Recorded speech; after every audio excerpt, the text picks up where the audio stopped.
கர்த்தர் அதிசயங்களை செய்கிறார் ஊழியங்கள் வழங்கும் தேவ ஆலோசனை. இந்த நாளிலே தேவ ஆலோசனை நிகழ்ச்சிக்காக உங்களை வரவேற்கிறேன். இயேசுப்பா நல்லவர், அவர் பெரியவர். ஒரு தகப்பன் பிள்ளைக்கு புத்தி சொல்றதை போல புத்தி சொல்லுகிறவர். நாம் நடக்க வேண்டிய வழிகளை நமக்கு சொல்லிக் கொடுக்கிறவர். அவர் நல்ல ஆண்டவர். மோசே இடத்துல சீனாய் மலையிலே 40 நாட்கள் உட்கார வைத்து மோசே இடத்துல மனிதன் நடக்க வேண்டிய வழிகளை சொல்லிக் கொடுத்தவரும் எழுதி கொடுத்தவரும் நம்முடைய ஆண்டவர். இயேசு என்ற பெயரில் இந்த உலகத்தில் அவர் வந்து ஜனங்களுக்கு நிறைய காரியத்தை சொல்லிக் கொடுத்தார், போதனை பண்ணினார். அந்த ஆண்டவர் இன்றைக்கு ஜீவிக்கிறார். அவர் பேசுகிற காரியத்தை நம்ம கவனமாக கேட்டேன்னா, அதன்படி வாழ்ந்தேன்னா நம்ம வாழ்க்கையில் நிறைய நன்மைகள் நடக்கும். ஒரு சகோதரன் இடத்துல சொன்னாங்க, நான் கர்த்தர் அதிசயங்களை செய்கிற ஆலயத்துக்கு பல வருடங்களாக வருகிறேன். நான் ஒரு பிஸ்னஸ் பண்ணிட்டு இருக்கிறேன். நீங்கள் வசனத்தை கொண்டு பேசும்போது அந்த வார்த்தைகளை கவனமாக கேட்டு நான் நிறைய காரியங்களை அதன்படி செய்ய ஆரம்பிச்சிருக்கேன்.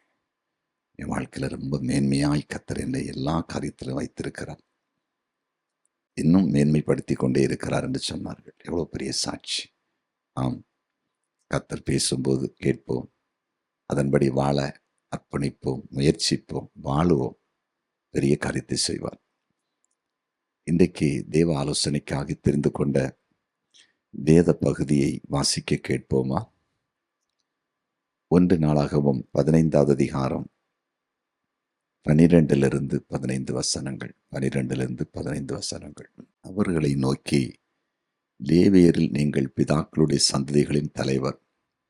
நீங்கள் இஸ்ரவேலின் தேவனாகிய கர்த்தரின் பெட்டியை அதற்கு நான் ஆயத்தம் பண்ண ஸ்தலத்துக்கு கொண்டு வரும்படி உங்களையும் உங்கள் சகோதரியும் பரிசுத்தம் பண்ணிக்கொள்ளுங்கள்.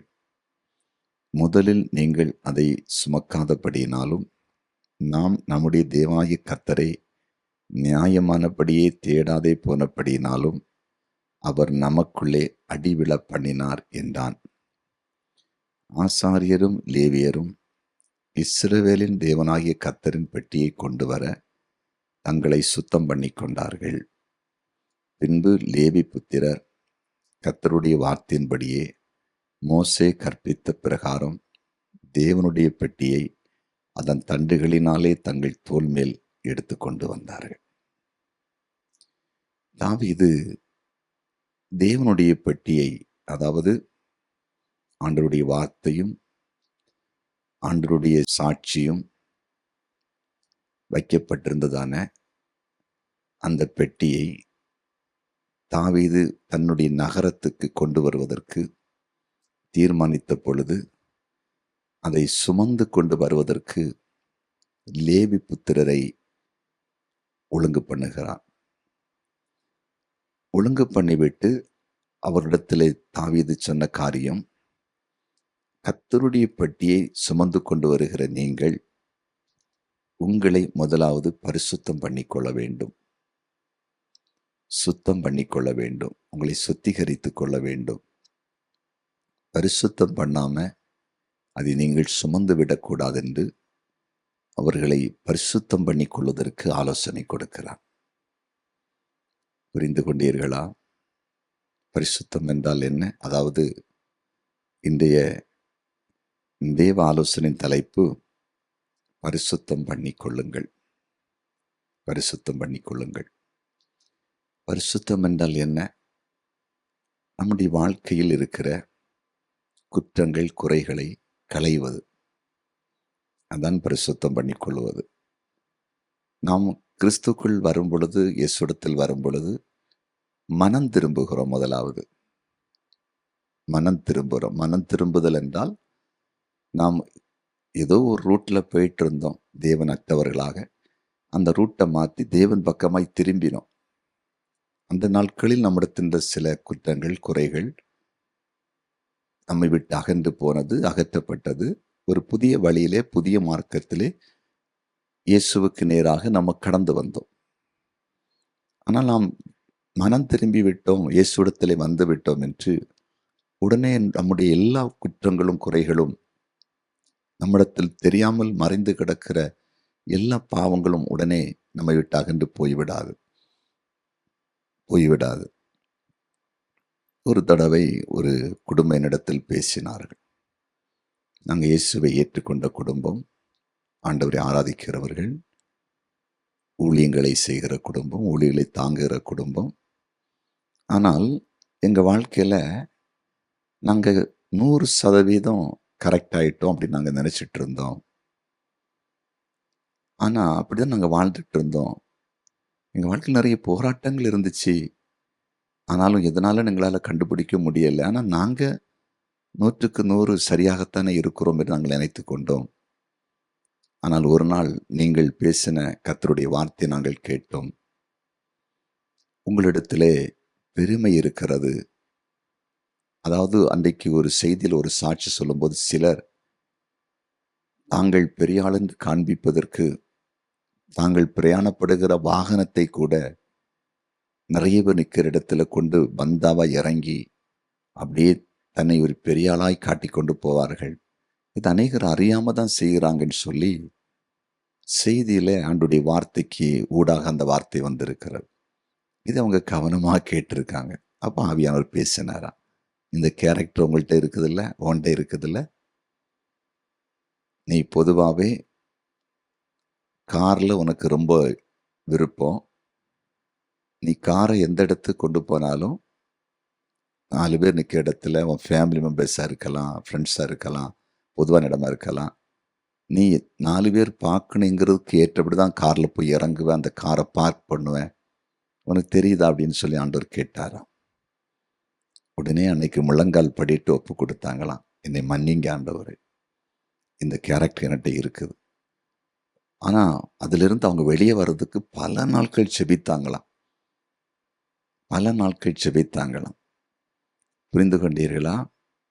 அதன் பிறகுதான் அதிலிருந்து விடுதலை அடைந்திருக்கிறார்கள். என்னிடத்தில் ஒரு நாள் குடும்பமாய் வரும்போது ஷேர் பண்ணாங்க, உங்களுடைய வார்த்தை தான் என்னை பரிசுத்தப்படுத்தினது. புரியுதா? இதுதான் பரிசுத்தம். இதே மாதிரி சில காரியங்கள் நமக்குள்ளே மறைந்து கிடக்கும். சில நேரத்தில் நாம் ஆண்டவரை ஆராதித்தாலும், ஆண்டவருக்காக ஓடினாலும், ஊழியம் செய்தாலும், சில வேளை நாம் தியானிக்கிற அளவுக்கு பைபிள் தியானிக்க மாட்டோம், ஜெபிக்கிற அளவுக்கு ஜெபிக்க மாட்டோம், ஓடிட்டே இருப்போம் பல காரியத்தை. அப்போது நம்முடைய ஆவிக்குரிய வாழ்க்கையில் சில பகுதிகள் வீழ்ச்சி அடையும், நமக்கு தெரியாது. அப்போ இதையெல்லாம் சரி செய்வதுக்குள்ளதுதான் பரிசுத்தப்படுத்துதல். அதான் ஆராய்ந்து பார்த்து பரிசுத்தப்படுத்தணும், நம்மளை சுத்திகரித்து கொள்ளணும். அதாவது உதாரணமாக நீங்கள் பார்த்தீங்கன்னா, இப்போ நம்ம ஏன் நம்ம குளிக்கிறோம்? இப்போ வெயில் காலம், அதனால் குளிக்கிறேன்னு சொல்லலாம். இருந்தாலும் நம்முடைய சரீரத்தை நம்ம சுத்தப்படுத்தி கொள்ளுகிறோம். ஏன் ஒரு அழுக்கான துணியை துவைக்கிறோம்? அதில் இருக்கிற அழுக்கை களைந்து அதை சுத்தப்படுத்தி கொள்வதற்கு. இப்போ தான் பரிசுத்தமானது. நம்முடைய வாழ்க்கையை அடிக்கடி நம்ம சுத்திகரித்து கொள்ளணும், பரிசுத்தப்படுத்தணும். இப்போ நம்ம ஞாயிற்றுக்கிழமை ஆலயத்து வரேன்னா முந்தின நாளே நம்ம ஆராய்ந்து சுத்தப்படுத்தணும். அதே போல் கர்த்தருடைய பந்தியில் கலந்து கொள்ளும்போது நம்ம ஆராய்ந்து பார்க்கணும், நம்ம தகுதி இருக்குதா, ஏதாவது நான் இடறி இருக்கிறேன், நான் பின்வாங்கி இருக்கிறேன், சுத்தப்படுத்தி கொள்ளணும்.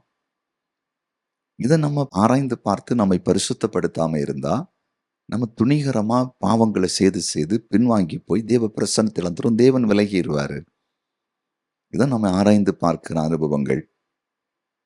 ஒரு தடவை ஒரு சகோதரன் ஆண்டுடைய வார்த்தை கேட்டுக்கொண்டிருந்தாராம். அவர் என்ன நினைத்து கொண்டார்னா, என்னிடத்துல எந்த குறையும் இல்லை, நான் ஆண்டவருக்காகவே வாழுகிறேன்னு சொல்லி. அப்போ ஆண்டவர் பேசினாராம், நீ இருக்கிற இடத்துல எல்லாரோட நீ ஐக்கியப்பட்டு போக மாட்ட தெரியுமா? ஒத்து போக மாட்ட. நீ எல்லார்ட்ட சற்று விலகியே போவ. நீ நினைக்கிற மற்றவங்களை விட்டு விலகி போகிறது நல்லதுன்னு.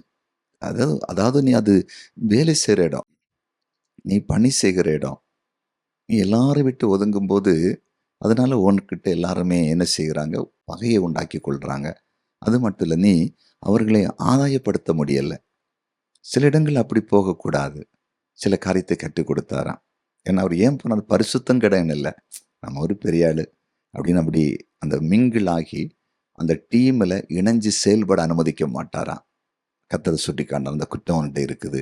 அன்னைக்கு சரிப்படுத்தினா அப்புறம் வேலையில் மாற்றம், ஆவிக்குரிய வாழ்க்கையில் மாற்றம், அவருக்கு உயர்வெல்லாம் வந்துச்சு தான். இதே மாதிரி தான் நமக்கு தெரியாமல் நிறைய காரியங்கள் இருக்கும், நிறைய விஷயங்கள் இருக்கும். அதனால தான் தேவனுடைய பெட்டி என்பது தேவனுடைய பெட்டி. அது தேவன் இருக்கிற ஸ்தலம். தேவனை சுமக்குறாங்க.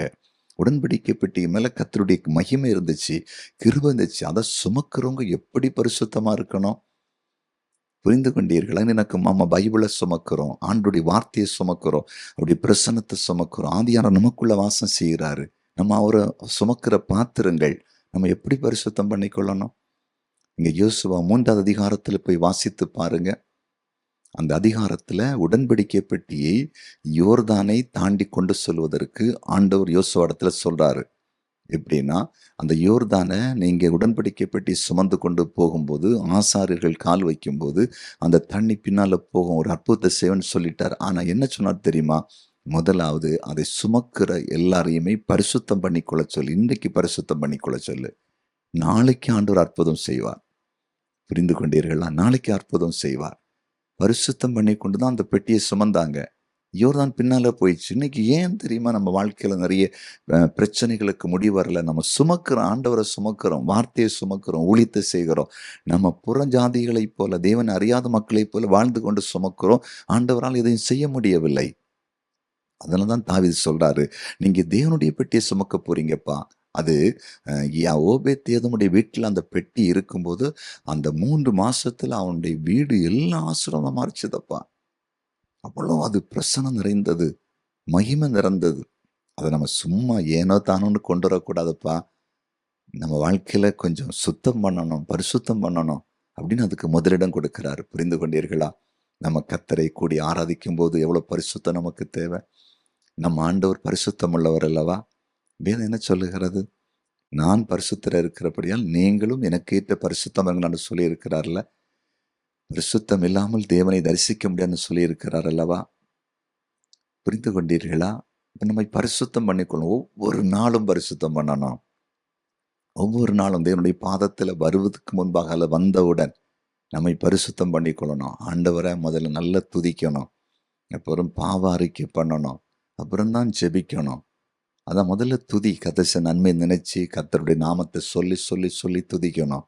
அப்புறமா நம்ம வாழ்க்கையில என் குற்றத்தை மன்னிங்க, பாவத்தை மன்னிங்க, ஏதாவது அறிந்து செய்த பாவம், அறியாது செய்த பாவத்தை மன்னிங்க, ஏதாவது உண்மையிலேயே நமக்கு மனசாட்சி வாதிக்கத்தக்கதாய் வசனத்துக்கு புறம்பே இதை கரு செய்திருந்தா இதை இன்னைக்கு மன்னிச்சிருங்கப்பா, நான் இதை செய்துட்டேன்ப்பா, நான் செய்திருக்க கூடாது, என்னை பரிசுத்தப்படுத்துங்கன்னு சொல்லி அப்படி பரிசுத்தத்துக்காக ஜெபிக்கணும். அதன் பிறகுதான் தேசத்துக்கு ஊழியங்களுக்காக ஜெபிக்கணும். அப்போதான் அற்புதத்தை ஆண்டவர் செய்வார். புரியுதா உங்களுக்கு? இன்னைக்கெல்லாம் நூதன உபதேசங்கள் உலகத்துல வந்துட்டுது. ஒரு மனிதன் பேசும்போது பேசுகிறாராம் வேதத்தை வச்சு. ஆண்டவர் நேற்று செய்த பாவத்தை மன்னிச்சிட்டாரு, இன்னைக்கு செய்த பாவத்தை மன்னிச்சிருக்காரு, நாளைக்கு செய்யற பாவத்தை மன்னிப்பாராம். எப்படிப்பட்ட நூதன உபதேசம்! யோசிச்சு பாருங்க. நாளைக்கு செய்யற பாவத்தை மன்னிப்பாராம். அதனால அவங்க என்ன சொல்லலாம், நீங்க என்ன வேணாலும் செய்துட்டே இருங்க, எல்லாத்தையும் ஆண்டவர் பார்த்து கொள்வார்னு. அப்படி கிடையாது. நம்ம வாழ்க்கை தேவனை போல மாறணும், அவரை போல அவருடைய சாயலில் மாறணும். புரிந்து கொண்டீர்களா? அதுக்கு தான் நம்மை பிரித்து எடுத்திருக்கிறார். தாண்ட சொல்றாரு, கலப்பையில் கை வைத்துட்டு யாரும் பின்னிட்டு பார்க்க முடியாது. ஏன்னா நம்ம வந்துட்டோம். தேவன் நம்மளை கொண்டு வந்தார், நாம வரல. நம்மை பிரித்து எடுத்துட்டாரு, ஒரு நல்ல சபையில சேர்த்துட்டாரு, பைபிளை போதிக்க ஆரம்பிச்சிட்டாரு. நம்ம இப்ப அவருடைய பிள்ளைகளை மாற்றப்பட்டு கொண்டு இருக்கிறோம். இனி பின்னால பழைய வாழ்க்கையை போக முடியாது, முன்னால போகணும், இன்னும் பரிசுத்தமாகணும். பரிசுத்தமானவன் இன்னும் பரிசுத்தமாகட்டும். புரிந்து கொண்டீர்களா? இன்னைக்கு ஒரு தீர்மானம் பண்ணுங்க. நம்ம இன்னும் யாரும் முழு பரிசுத்தமாகி முடியல. நம்ம பரிசுத்தமாகி கொண்டே இருக்கணும். நம்முடைய கண்கள், பேச்சு, சிந்தனை, செயல்கள், பழக்க வழக்கங்கள், நம் டீலிங்ஸு, நம்ம சபையில ஊழியம் செய்யற இடத்துல, பிசினஸ் பண்ண இடத்துல, நம்முடைய ஐக்கியங்கள் எல்லாம் நிறைய மாற்றங்கள் வேணும். ஆண்டவர்கிட்ட கேளுங்க. பரிசுத்தம் பண்ணிக்கொள்ள என்ன அர்ப்பணிக்கிறேன். என் வாழ்க்கையில எந்த இடத்துல பரிசுத்த குறைச்சிருந்தாலும் ஆவியானோரை எனக்கு சுட்டி காட்டி அதை பரிசுத்தப்படுத்தி கொள்ள, அந்த இடத்தில் நான் வெளியே வர எனக்கு உதவி செய்யும் என்று கேளுங்கள். அப்பொழுது உங்கள் வாழ்க்கை மேன்மையிடும். ஏனென்றால் பரிசுத்தம் பண்ணிக்கொள்ளாத ஊழியர்கள், லேவியர்கள் உடன்படிக்கையை பற்றி சுமக்க அனுமதிக்கவில்லை. தேவனை சுமக்க வேண்டுமென்றால், தேவனுக்காய் பெரிய காரியங்களை செய்ய வேண்டுமென்றால், தேசம் ஆசீர்வாதமாக இருப்பதற்கு கர்த்தர் உங்களை பயன்படுத்த வேண்டுமென்றால் பரிசுத்த அவசியம். ஒப்பு கொடுப்போமா? ஜெபிப்போமா? ஜெபிக்கலாம். நன்றி தகப்பனே, இன்றைக்கு நீர் பேசின வார்த்தைகளுக்காய் ஸ்தோத்திரம். பரிசுத்தத்தின் முக்கியத்துவத்தை குறித்து பேசினீர். ஆண்டவரே, நீர் ஒவ்வொருவரோடும் இடைப்பட்டிருக்கிறீர். தங்கள் வாழ்க்கையை ஆராய்ந்து பார்த்து தினமும் சுத்திகரித்துக் கொள்ள, சுத்தப்படுத்திக் கொள்ள ஆண்டவரே கிருபை தாரும். எந்தெந்த பாவங்கள், குற்றங்கள், குறைகள் மறைந்து கிடந்தாலும் அதை சுட்டி காட்டி வேதத்தின் வழியாய் ஆவியானுடைய ஒத்தாசையினாலே நீங்க சுட்டி காட்டி பரிசுத்தப்படுத்தி உடைய நாமத்தை உயர்த்த எல்லாரையும் பயன்படுத்தும்படியாய் ஜெபிக்கிறேன். நீர் அப்படி செய்தி நன்றி. இயேசுவின் நாமத்தில் பிதாவே, ஆமென், ஆமென்.